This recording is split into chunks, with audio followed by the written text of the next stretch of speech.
So welcome to the channel, this tactical intellectual channel. So guys, there's something that has been on my mind for a minute. As you peruse the social media landscape, you notice that there's been a negative proliferation of what we call tethers, or African immigrants, who like to just denigrate and espouse a lot of faulty talking points and narratives about FBA people. And it's kind of crazy because these people come from failed homelands where the opportunities are really low in number. And let's put in the fact that back in the 60s, the civil rights fight, the people who were of that generation, who are now our either aunts, uncles, mothers, fathers, grandmothers, grandfathers, they're still living today. But they campaigned to have the immigration laws changed that favored or accepted more non-white people coming into this country. That's one of the things that I guess the Congressional Black Caucus did. Now, we have, like I say, in another video, I mentioned the historical record of our experience, from the 60s to present day. We're done with that. We know that, hey, we have to clean up some things. We have to make some things right, because that immigration aim right there, bringing in more melanated people from other places around the world, it's a failure. It has been co-opted. I mean, a bunch of coons and sambos, they've been coming over here. And you know what? I'm not going to do that much talking, but I want you guys to check out these videos right here. So I'm going to go ahead and play these clips, and you'll see what I mean. What is American culture? I want to know, what is the Black American culture? I keep hearing this culture. Bro, the Black Americans are the culture, maybe baby mama culture. Baby, single women having 3 kids. That's probably their culture. Or the numbers of the highest incarcerated black young men in America. That's their culture. I don't know. Is it the pim culture? The gang banging culture? Is that the culture? Bro, I don't know why they want the Black Americans feel like they should be the center of black people around the world, or they should be the face of black people around the world. Why? So did you guys peep the talking points provided by this whiny hoe of a man, this poor excuse of a man? He's Nigerian now. Let's be honest, a Nigerian, they're in no position to say anything about us derogatory, denigrating, or disparaging like that when it comes to FBA. Listen, he has no high ground to say any of this stuff right here. But the nail on the head that he hit was his insecurity, because he was like, hey, why? I mean, he was saying it in the most whiny hoe way possible. Why? But he was saying, you guys feel that you should be, I guess, the image of all black people worldwide. That's his issue with us right there. And I mean, we don't really feel that way. That's how you think we feel when we come in contact with you guys.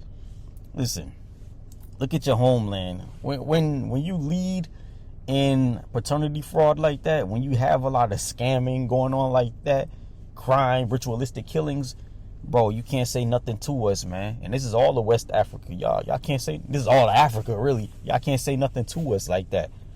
I mean, in good faith. And then we also found out that, hey, when y'all make these comparisons, y'all make unequal comparisons. It's not like for like. And one thing that you have to know, these guys are not dumb. They probably act dumb, but they just don't know us like that. And notice one thing he says. He was talking about, hey, what's your culture? Is it a baby mama culture? Is it the going to jail and all that stuff? So I say that to say this, that we have to peep the angles that they come at us with. They're very captious and fault finding when it comes to us. Like, they do enough research to find the pettiness to come and criticize us, but they want to ignore and act as if our good don't exist. So they go towards the bottom of our society, our culture, and they want to extrapolate that to the entire culture of FBA. So really, enough of this guy right here. We see him for what he is, and he's bitch made. Let's be honest. Now, let's check out the next video. Black Africans and African Americans do not claim Black Americans. We are not the same. African tends to focus on progress, family values, and community upliftment, rather than dwelling on historical grievances. They prioritize education and hard work. They don't live life blaming the white man for all their failures, challenges, or the choices that they make. Many Africans strive to give their children better opportunities and instill values like hard work and responsibilities. They don't raise their kids to hate the white man and blame them for all of their problems. That's why they can't grow. Africans are hard workers and they work on self-improvement. They hold themselves accountable for their actions instead of making everything about race and blaming the system. So you see how bugged out this broad is right here?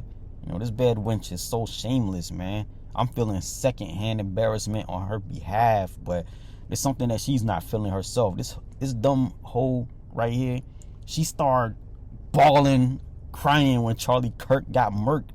She's pathetic. She needs to go to a sundown town. I mean, they're gonna turn that into a cheap, filthy ghetto gagging session, man, and she'll enjoy every minute of it, I'm sure. But I wouldn't be surprised if she bleached her skin, cake soap, looking gray.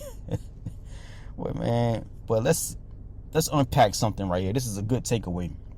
When it comes to these bugged out Tethers and other immigrants, man, one thing they always want us to do is forget the past. No, we have to be masters of the past events. We don't let that beat us down and we stay down, but it's a point of reference, man, because just think of it. Think of a sporting event. Team A, Team B. Just think of with hooping and everything. Okay, now say if the team that you're playing against, they're employing a pick and roll and they're doing some type of 3-man weave or some zone offense, and you get beat by it. What do you do in practice the next day? You don't just forget about that and throw away the game footage and act like nothing happened. Oh, we're gonna just wing it the next game when we play these guys. No, they're gonna do the same thing against you. Every tactic, the past is a historical record of the tactics that was done against us. So we will be foolish to forget all of these events that happened to generations prior to us. You know, we're smart people over here. We can't forget about these things. If you are FBA and you come from that lineage, one thing you have to remember about these post-Berlin Conference Africans, not all of them, but I would say more than 75-80% of them dudes, they're colonized to the core. So their mind is so poisoned and they don't think like us. They're the team that have people doing 3-man weaves and pick and rolls and zone offenses, and they don't learn from anything. So when somebody does like a 1-3-1 zone offense, they don't know anything. They don't know about motion or anything. They telling us, hey man, forget about that. They're the team that's at the bottom that's like, all right, say 82 game season. They're the people who are like 2-82 trying to tell the champion to change their ways. You know, it's foolishness. So we don't listen to colonized people like that. They don't even know about their own history. Let me say something. These guys hate Tariq Nasheed, but when Tariq came out with the Hidden Colors series, these people in post-Berlin Conference Africa, they learned something about themselves that they didn't even know. So I don't want to hear nothing from them people. They're not in a position. They don't have any authority to say anything about us, especially when it comes to when we consult the past on how to deal with the present and future. Now, this is with anything. If you don't remedy past wrongs, then you will definitely stay the course of that wrong outcome. It's with your diet. It's with looking for a house. It's looking for a car. It's your credit. It's whatever. You have to remedy a bad situation. And with the way the U.S. is set up, that claim for reparations, that's something that's very attainable, and we don't need people that's coming in undermining out here. I'm talking to them tethers right there. So let's go ahead and move forward. This video is for Black Americans.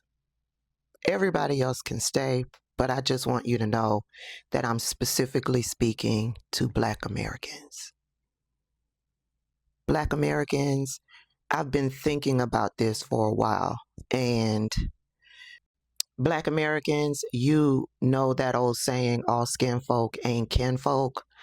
Well, Black people who are born outside of America have more than proven that all skin folk ain't kinfolk.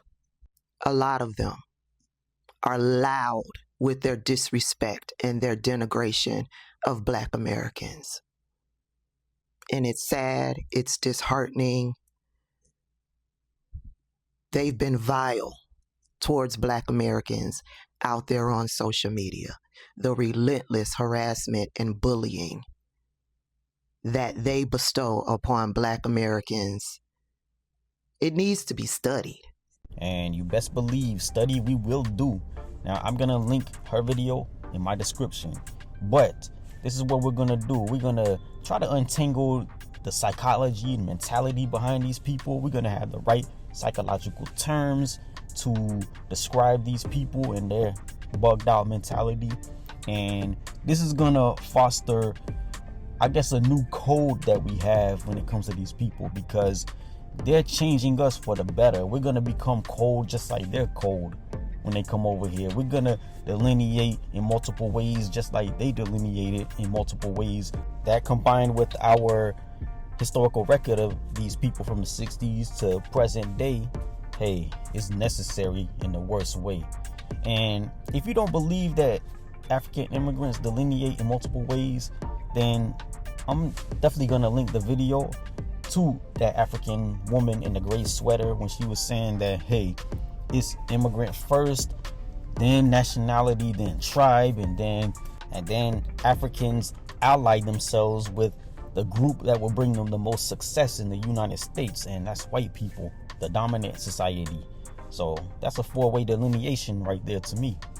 Am I tripping over here? Am I right or wrong? I digress, but let's go ahead and go into the breakdown of these people's psyche here. Now, I'm not gonna lie. After I saw that video, my quest to search the ailments, the mental issues with these African tethers, hey, I hit the internet and I just ran with it, searching different articles on what's plaguing these people from a psychological standpoint. Now, the first one I had to think about, I had to Google psychological issues dealing with fragility, and I came across this article right here, and I have it posted up. Now, of course, you see it's a UK website, the British Psychological Society, and I'm gonna link this one, even though I'm really not gonna delve into it. We're just checking it out. So it says, beneath this sneering veneer, people prone to contempt are psychologically fragile or fragile. So a study of New Scale finds interesting links between contemptuousness and other personality traits. So you can check that article out on your own time, but these people, they deal with us with extreme contempt. So they're contemptuous. So let's go ahead and move on to the next one. Now, I do want to let you guys into my Google search here. And of course, this is what I typed in when I did my search. What's it called when a person shows contempt towards someone who helped them?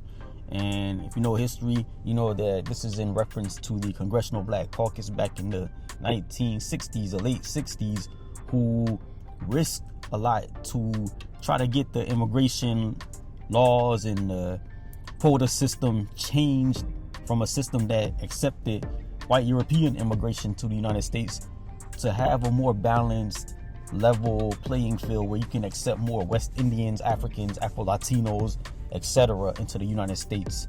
So these people of that generation, the Congressional Black Caucus, some of these people are our mothers, fathers, aunts, uncles, grandfathers, grandmothers. These people are still alive and well today, and we rub shoulders with them. We're just their relatives. So we see how these African tethers, because they're the majority of Africans that come over. They're the majority of West Indians that come over that have this warped viewpoint and show extreme contempt towards us FBA folks. The real ones, the good ones, they're a small minority, but we appreciate them nonetheless. Now, when it comes to the Tethers, we should give them what they give us, and we should overdo it. But our people, we don't have that type of heart. But we're gonna take steps to protect ourselves, and the paradigm is changing. You know, it took many generations and decades for that, but hey, we're on the right track today. But let's go ahead and delve into this Google page right here, and let's look under common terms. So we know that these people, they show disdain towards those who help them because I guess they're ungrateful, they're ingrates. And I mean, it says right here, the most direct and simple term for this behavior is ungrateful. The person receiving the help is an ingrate. So contemptuous, that's what we're going over right now. So this describes someone who feels or expresses deep disapproval and disdain. Okay, so it's directed towards the person who was kind to them. So psychological terms and concepts. So they got something called RBS. So RBS is resentful beneficiary syndrome, and this describes a specific psychological phenomenon where the person who receives help feels a debt of gratitude that they are unable to accept. Instead of feeling grateful, they feel resentment, which leads them to penalize or slander their benefactor. And this is definitely appropriate because, as you see, we did the work. When you look at the whole big picture right there, and look at who did what and who's just taking. I mean, look at the partnership. It's one way. Let's be honest with you.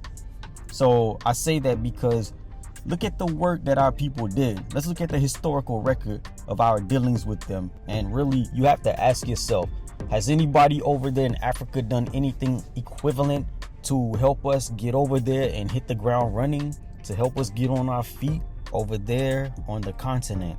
I can say with certainty that it's not an equal exchange. Now, what comes to my mind instantly is Maslow's hierarchy of needs. We have two different systems that we're used to, and living life in Africa, I can't even imagine that. But I know it's drastically different than coming over here and growing up in the United States over here. So I don't know, I guess there could be some resentment because they can't pay us back. They can't, I guess, afford us with the opportunity over there that's somewhat equal. I mean, but the thing is, they don't even try, man. Like, they rebuffed Malcolm X when he reached out, and that's crazy, man. So let's go ahead and continue to look at the psychological terms and concepts. So we've already went over RBS, resentful beneficiary syndrome. So let's go to envy. We already know this one right here. Envy, it says this emotion can be a strong predictor of a contemptuous personality. The person receiving help may envy the benefactor's position, resources, or ability to help, leading to resentment and disdain rather than gratitude. And that's a screwed up, bugged out mentality already. And then let's go to something that we've seen Africans, even the two Africans on the video that I showed on this presentation here. Hubristic pride, okay, an inflated sense of pride in one's own superiority can lead to contempt for others. In this case, the person who received aid may believe that they are superior to the benefactor and thus not truly in need of help, leading them to resent the perceived insult of receiving aid. Now, I can kind of sense this right here because they think that we are so much better than them, and that's really a projection because they think they better than us. When you hear the stupid reasons that they come at us with to try to discredit and disdain us, try to fault find us, you know, they talk about you don't know where you from. They absolve Jamaicans of that, not realizing that West Indians and FBA, we're in the same boat when it comes to being here in the Americas. even the slave narrative, we in the same boat. Now when it comes to finding true history, us and West Indians and even Afro Latinos and Central Americans and everything, we are all people who have that three-way amalgamation going when it comes to the bloodline, Well, let's go ahead and check it out. That like I say, that hubristic pride, to me, that stuff is empty. West Africans, Nigerians in particular, they have that stupid junk, that tribalism. Listen, when you come over to the United States from Africa, one thing you have to realize is we don't care about your tribalism. We don't care about your tribal affiliation. I mean, you can bring it up, but it's not a flex on us like that, because it's a hindrance. Not being of that tribe, but it's a hindrance when the action that them guys try to, I guess, come at us with. Nobody care about Igbo. Nobody care about that. Just live your life, be cool, and just know that nobody's truly impressed by whatever tribe you're from. Okay, so we're gonna move on from hubristic pride and let's go on to contempt as a defense mechanism. Contempt can be a way of avoiding vulnerability. A person who feels hurt, powerless, or ashamed about needing help may turn to contempt as a defense mechanism to push their benefactor away and diminish their worth. So we know these African tethers, no matter where they are at, they can be in the UK. If they connect back and have a direct line to the post-Berlin Conference Africa, they're definitely an immigrant. They come from that stock. It don't matter if they're second, third, fourth generation living outside of Africa. They're still, immigrant. Okay, so let's go ahead and look at this. They qualify for a lot of this stuff right here, especially the ones on TikTok and YouTube and Twitter X that make these videos. They are really showing off their ignorant mentality and their psychological fragility towards us right there. They show off this RBS, or resentful beneficiary syndrome, and hubristic pride on a level that I don't even think they realize. Everything is just on autopilot from a subconscious level with these guys. They're prideful, but their pride is hollow because they come from an area, a land, a people who are colonized and impoverished. Come on, if a Nigerian want to talk about that slave stuff, hey man, we just gotta show them, man. Y'all really forgot. Look at the commercials that we got in the 90s. And then even the present. We can light them up either way, man. You want to go back to the past, or do you want to come to the present? So like I say, they don't have any standings when it's like that. They don't have any standings, and the stereotypes that they come at us with is some recent stuff, like within this current decade.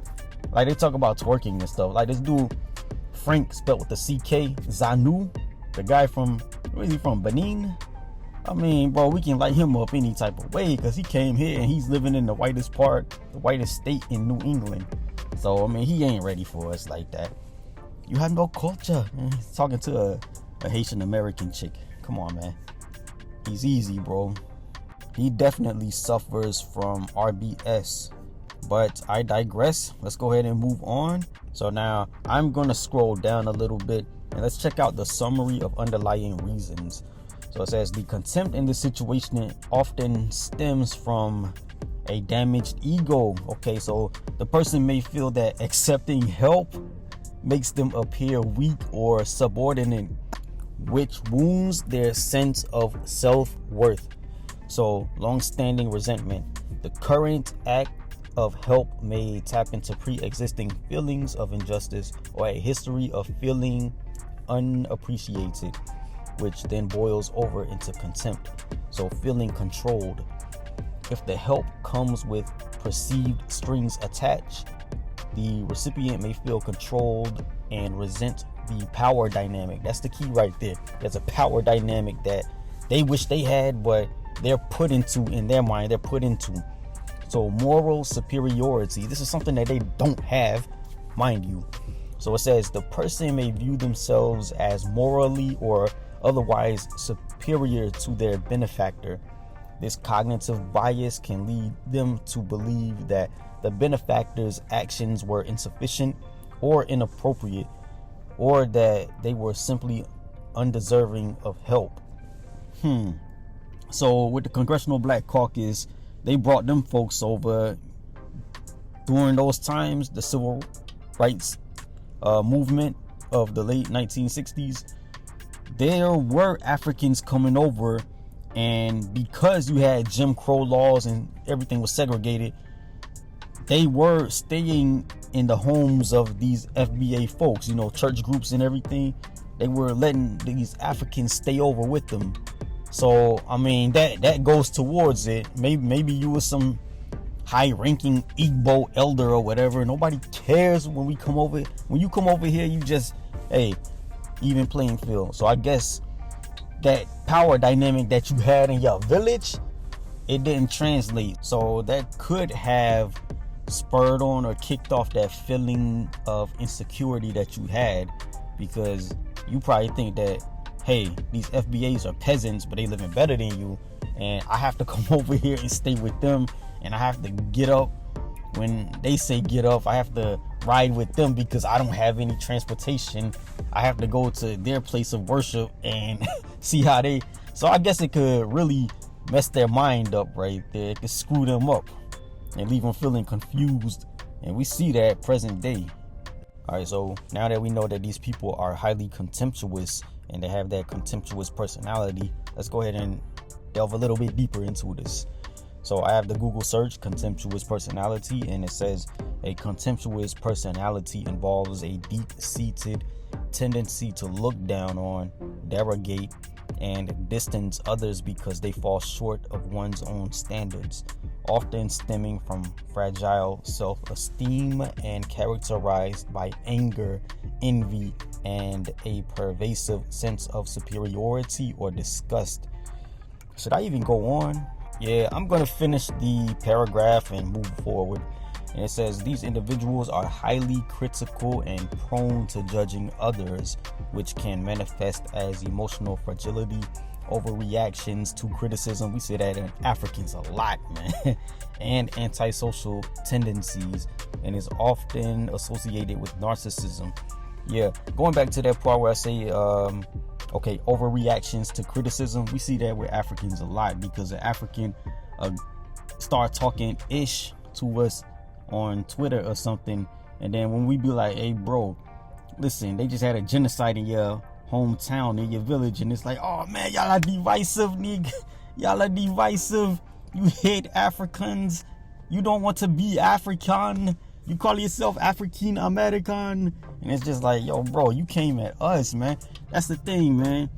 Africans, they don't really know about the concept of having the high ground, the moral high ground, to credibly lecture us.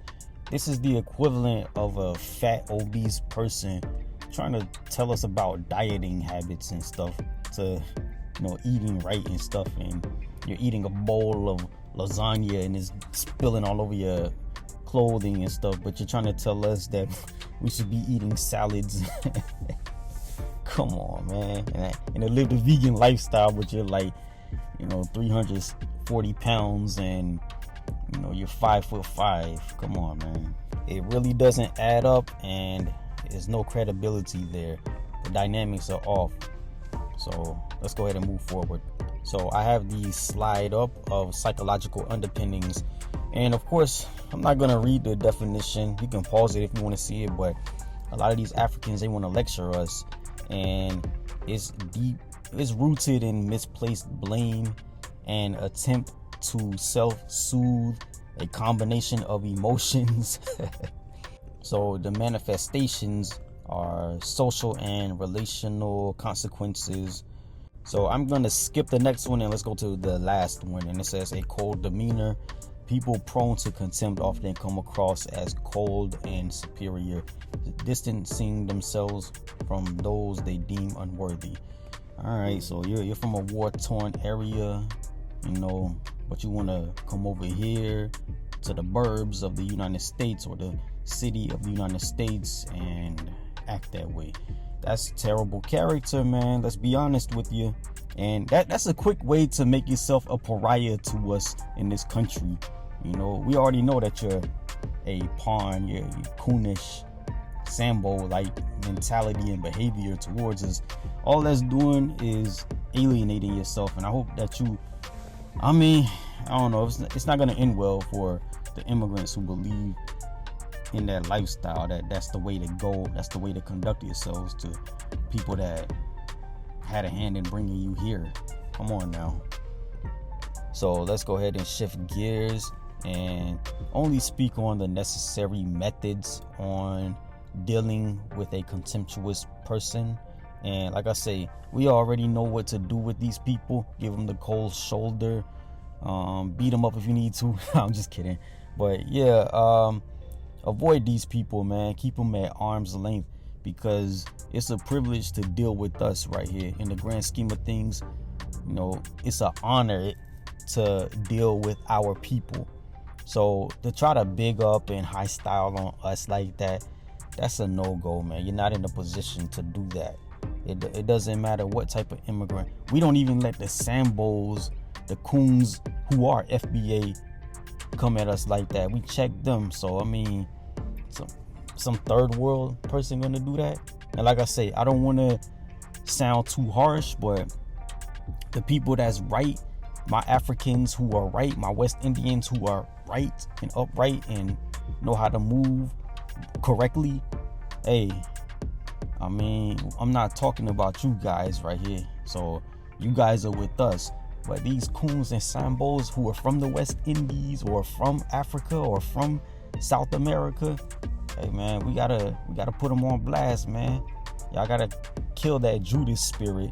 So like I say, here we go. We're just gonna skim over it. All right, so to deal with a contemptuous person, disengage, set firm boundaries, remove yourself from the situation. That should be it right there. So let's see what number 2 have. Okay, disengage or distance yourself. Delineate. Come on, remove yourself. Delineate, set boundaries. Delineate, give the cold shoulder. Delineate. That's the answer right there. So we done with this part. So let's just move on to identifying these people more properly. So let's go ahead and go into that. On the screen, I have this Medical News Today article entitled "What to Know About Tall Poppy Syndrome." And it says, tall poppy syndrome refers to a phenomenon in which people criticize, attack, or resent someone due to their success. And then it says, this often occurs in the workplace and can harm the well-being of those who experience it. Well, we live and experience this outside the workplace too, because you can be from a different nation and you can be a perpetrator of tall poppy syndrome, and somebody else can be the benefactor of the action of tall poppy syndrome. So let's look at what it says here. It says people who achieve high levels of success or occupy high status positions are vulnerable to tall poppy syndrome. Jealousy, sexism, competitiveness, and other factors can motivate some people to react negatively to others' accomplishments. This article examines the origins of the term, who tall poppy syndrome primarily affects, and its causes. It also looks at the phenomenon's effects, how to deal with tall poppy syndrome, and whether therapy could help someone manage its effects. So let's go ahead and go to the next page right here, and we're speaking on the origins of the term. It says people may devalue, criticize, attack, or dislike someone because they have achieved success. And we're not talking about people as in individuals, but we're going to extrapolate it and concentrate it to the lineages, different groups, people that fall under different groups. And of course, this is about FBA here, so let's go ahead and move forward. Oh, and let me say something before I move forward. All that stuff looks real familiar right here. That devaluing, the criticizing, the attacking, and disliking because of said group's success. So it says tall poppy syndrome refers to people wanting to cut down a person who stands out as a high achiever. The term references the image of a poppy that grows taller than the rest of the flowers in a field or garden. The term originated in ancient Rome when the tyrannical king Tarquin the Proud instructed his son to kill or remove all the most powerful men in an area that resisted his rule. The king demonstrated his wishes by cutting the heads off the tallest poppies in his garden. Okay, so that's the historical background of that term here. Now, this is the most important one right here, and we can definitely draw parallels between these examples that we see and I guess this thing playing out, this attitude playing out in real time presently. So let's go to the examples of tall poppy syndrome. Now it says tall poppy syndrome can occur in various forms and across different settings. It can involve others trying to undermine or devalue a person's success and could include people aiming negative behaviors at high achieving individuals or high achieving groups or lineages. Okay, so it says such as ignoring, excluding, or silencing them, mocking them, bullying or cyberbullying them, undermining them or their work, taking credit for their work, unfairly criticizing, berating, or disciplining them, dismissing or downplaying their accomplishments, gossiping about them. We see this a lot. This is hitting home right here. We found one. Being openly hostile towards them.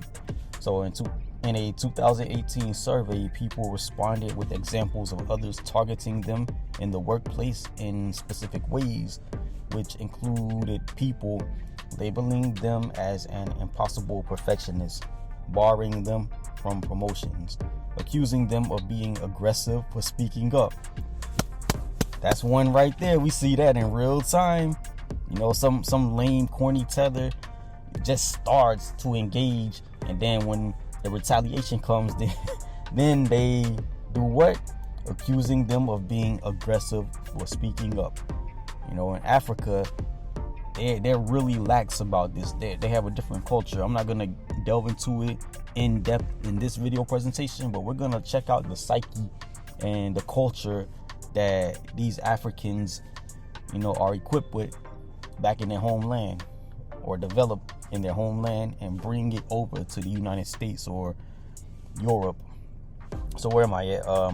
Accusing them of being overpaid, labeling them as overly emotional, sabotaging their work, insinuating they did not achieve their success through hard work or legitimate means. Hey, we found one right here. Now let me say something. I don't even need to elaborate. People, they'll get it. Our people will get it. But I was saying that RBS, which is resentful beneficiary syndrome, that's when the person who receives help feels a debt of gratitude that they are unable to accept, and then they develop that resentfulness and just start being bugged out towards the benefactor. So tall poppy syndrome combined with RBS, I would say RBS is what happens when that more talented person, that high achieving person, helps them out. Yeah, that's perfect right there. So, you know, TPS and RBS, tall poppy syndrome and resentful beneficiary syndrome, is something that these African tethers, and really you can be a West Indian tether, the coconut, or you can be a Afro Latino or whoever else. The main point is that we have an actual psychological term that's legitimate that we can actually pin on these people right here, because they display these behaviors. And I would say before, we really didn't have anything such as RBS or TPS, but now, hey, we got something that we're gonna attack on these people, and let's make these people a pariah within the United States, because this is our house. We can't take this disrespect. And this is something that these tethers, these immigrants who display this stuff, they got to work this stuff out, because really And this is part of FBA culture, to show grace towards people, to give them time to straighten their own selves out before, I guess, we give them what they legitimately deserve. But now that time has ran out. The grace period is gone. It's ended. Finito. So really, the actions that you display towards us, the proper thing for us to do now, FBA towards the Tethers or the immigrants who have bad behavior, we're gonna mark you, we're gonna label you, man. And to be honest, I would go as far as to say this right here: us FBA will do well to start enacting social probations or probationary periods to people who come in with this mentality or who develop it over time. And I would say that the penalty is that you have to cut these people off, man, and never help them. If they continue it, if they keep with these social infractions, then you just cut them off and you turn them over to the Caucasians, the Asians, the Latinos, the Arabs, etc. You turn them over to the people who have within their own culture anti-melanated sentiments, and you just let them fare by themselves. And you need not worry about us, FBA. We will be fine over here by ourselves. And really, your Tethers, you should not despair, because we're gonna make sure that you guys are not alone by yourselves over here soaking over milk that you guys spilled. So we're definitely going to look at the infractions of our FBA Sambos and Coons, and we're gonna put them under the same social probationary system that we put you guys under. So you guys get to experience divergence time and an ethnogenesis of a permanent underclass. You guys get to have the honor of being a well-known group of pariahs, and we should make sure that we advertise your pariah status within the community, the city, the state, the region, and even the country. You know, we should label this stuff. and it gives you guys a taste of the third world. Since you guys want to undermine as third world people do, you get to be treated as third world low class groups do. Is that fair? Is that the price to pay for treasonous behavior? I think so. So that's some nuggets of gold for us in our delineation efforts. And I'm talking about RBS and TPS, resentful beneficiary syndrome and tall poppy syndrome. Now, I want to be quick on this next point right here. And for us FBA, we don't realize how deep these social cues that these immigrants, Tethers to be exact, are equipped with when they come over here. And we just see it as weirdness, but it's some things that they, I guess, grew up. It's really deeply instilled in them. And it's some simple stuff too. Check out this Guardian article, and it's entitled "The Long Wave, Cringe or Comfort, Why Some Black People Code Switch Their Accents." And then it says dialects are powerful identifiers, especially when you're from an ethnic minority. And this article was written by Nazreen Malik, and I'm not going to read the whole thing, but this is putting things into context right here. It says a few weeks ago, Jason came back from a reporting trip to Barbados and made a comment about how some Bajans thought he was from the Caribbean because his accent changed when he was there. So she's talking about unconscious code switching, but check this out right here. So look at what she wrote. She said, "I wrote about how when I was growing up, I consumed all my world news and cultural influences through the radio. And so my accent is a direct reflection of that. It's a little bit of Voice of America, a little bit Christian Science Monitor, and a whole lot of BBC. Add to that my British schooling in parts of Africa where there were still some stubborn colonial tendencies that focused on elocution and even inflection, never intone upwards when asking a question. We were taught to maintain status in a conversation." Okay, that's the key thing that I really want to point out right there. That's foreign to me, and I'm sure most FBA was like, "Yo, maintain status, what you talking about?" This is what I am getting at here. Maintaining status in a conversation, meaning I had to Google this because this whole concept is foreign to me. I didn't grow up under this type of system, conversational system. Most FBA, I would like to say that our style is more of a debate style. We'll let you make your point, we shut up, and then when you're done, then that's when we engage on whatever topics you say and make our point. But when it comes to how status is maintained in conversation, okay, I'm gonna skim past it right here, or skim through it. It says conversational control. Okay, high status speakers tend to command more floor time and drive the conversation's direction. So they are more likely to interrupt and less likely to be interrupted. Okay, so responding to power moves. In a new group, people quickly sort themselves into a hierarchy, and individual status can be maintained or changed based on how they and others respond to subtle tests of power. That's the key right there, such as interruption or a dismissive comment. So I think these immigrants, these foreigners, and even then the Tethers, they really hone in and focus more on that conversational control and responding to power moves or giving power moves in a conversation. You know, they do those subtle tests of power. Now us FBA, we pick up on it and it's just rude, very, very rude in our mind, but we really don't know that they grew up with this whole maintain status type of thing. In our FBA mind, we're like, these people are bugging out. Are they okay?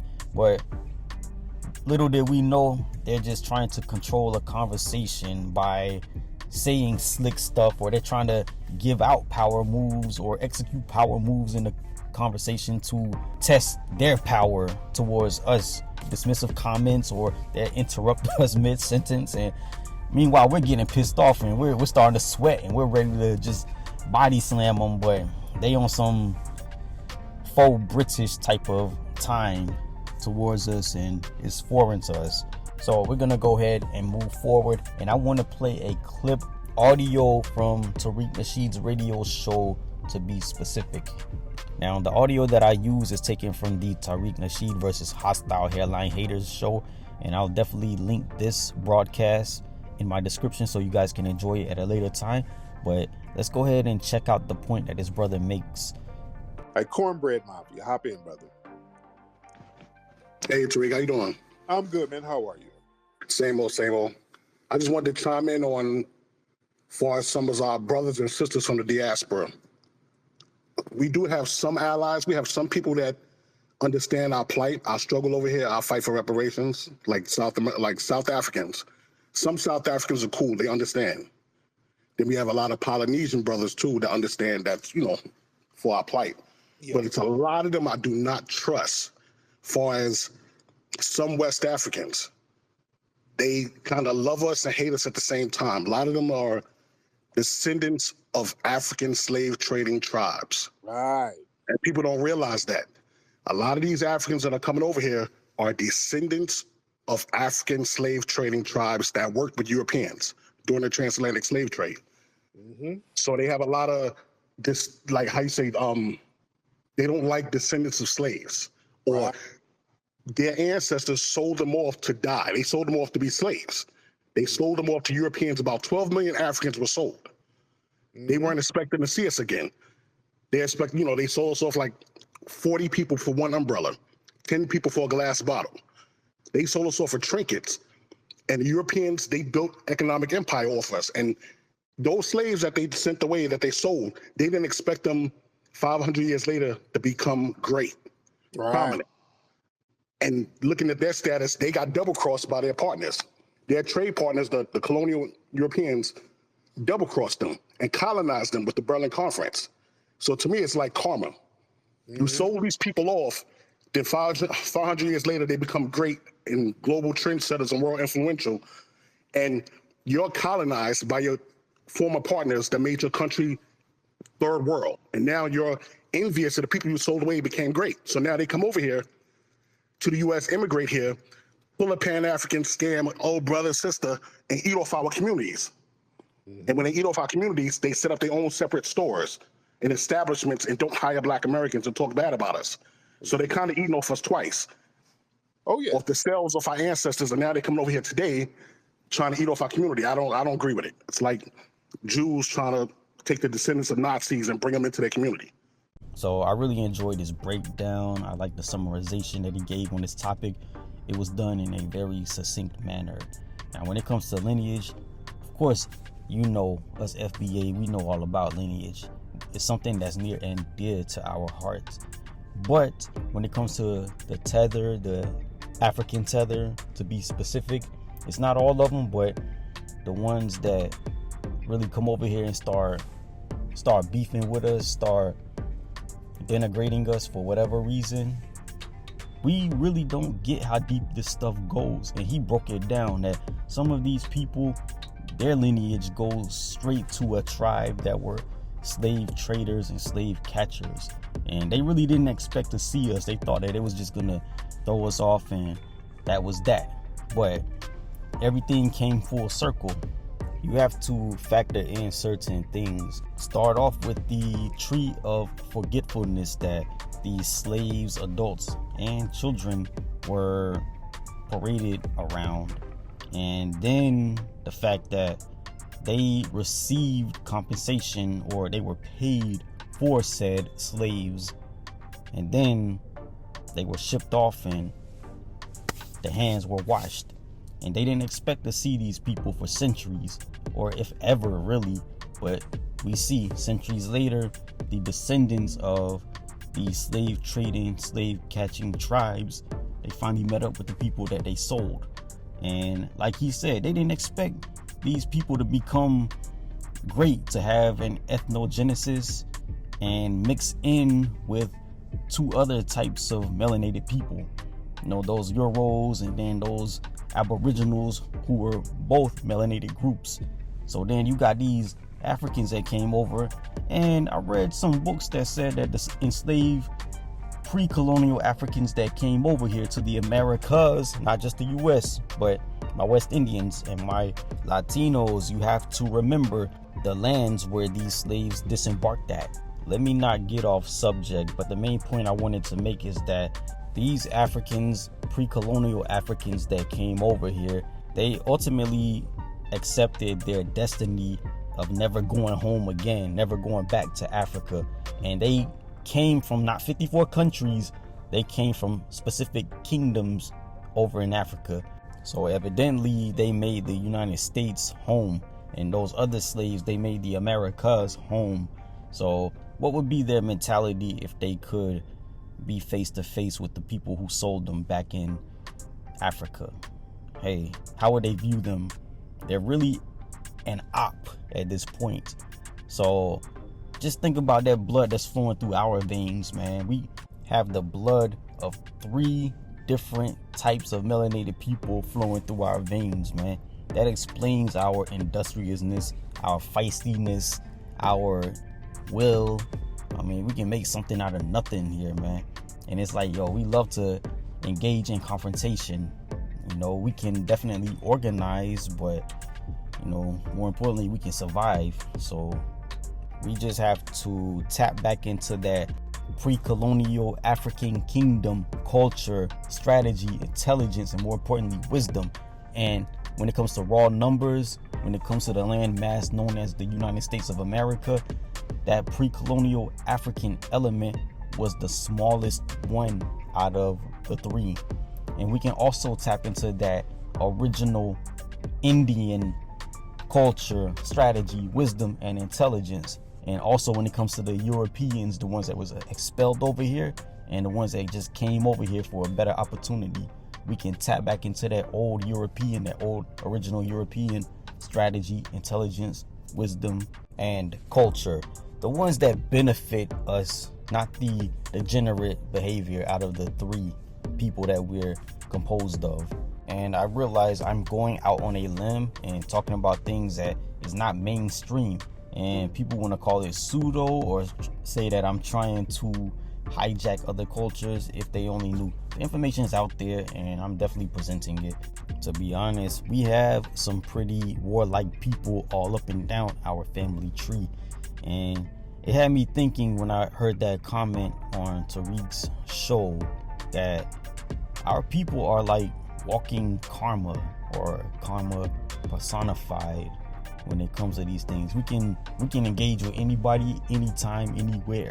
So that's interesting when it comes to us right there. And it's not all people who are foreign. We don't hate Africans just because they're African. We don't hate immigrants because of their immigration status, but it's just, you know, the type of energy or spirit that you want to direct towards us. If it's negative, we'll throw it right back to you, man. And when it comes to like our African folks, I mean, we have the moral high ground because, like I say, we don't come to you guys with these insecurities, man. And like I say, we already brought up the resentful beneficiary syndrome, RBS, and then tall poppy syndrome, TPS. We don't have any of that stuff that we're dealing with, but I made this video presentation so that our FBA people can locate and point out these things, because we do feel it. We feel the spirit that people come to us with, but we have a name for it now. We can locate it and deal with it better.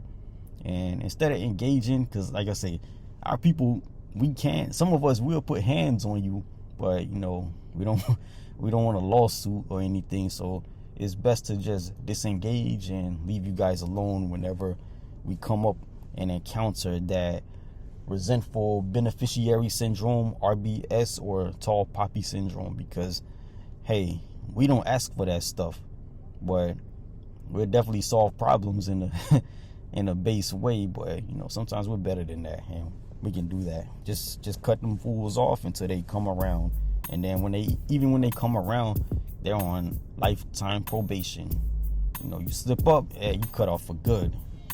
So that's that, and that's part 1. Part 2 will come later on, and I'll have more information behind it when it comes to part 2. But I just wanted to give you guys the, I guess, clinical terms, the psychological